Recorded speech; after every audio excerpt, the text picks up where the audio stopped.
Lui qui a dû se battre pour trouver sa place dans la vie comme dans les affaires.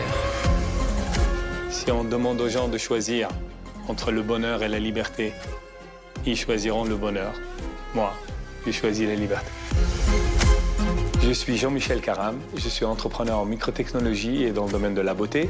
Les gens me connaissent à travers certaines marques comme l'Atelier du Sourcil, Ioma et Maïeva. Et je suis aussi donc investisseur. Jean-Michel Caram est né au Liban, un pays dans lequel la guerre a éclaté alors qu'il n'avait que 5 ans. Il a grandi au sein d'un foyer modeste mais aimant. Ses parents se privent pour qu'à 20 ans, il puisse continuer ses études en France. C'est un pays qui m'a beaucoup donné. Elle m'a permis de me construire, de faire mes études supérieures. J'ai fait mon diplôme d'ingénieur, j'ai fait mon master, j'ai fait mon doctorat. C'est là où j'ai trouvé mon premier job, j'ai intégré le CNRS.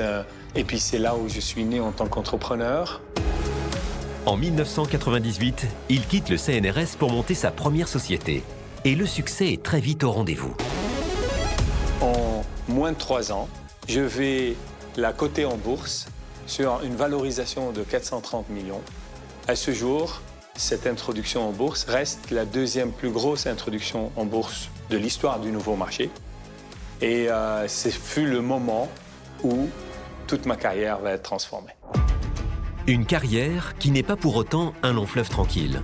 Jean-Michel a mené de nombreuses batailles qu'il a pour la plupart gagnées. On pourrait donc se dire que cet entrepreneur n'a peur de rien. Et pourtant... Ce qui me fait peur, ce qui même me hante, c'est la vieillesse. Raison pour laquelle, à 40 ans, il lance sa nouvelle activité. C'est ce qui anime toute mon action dans la beauté.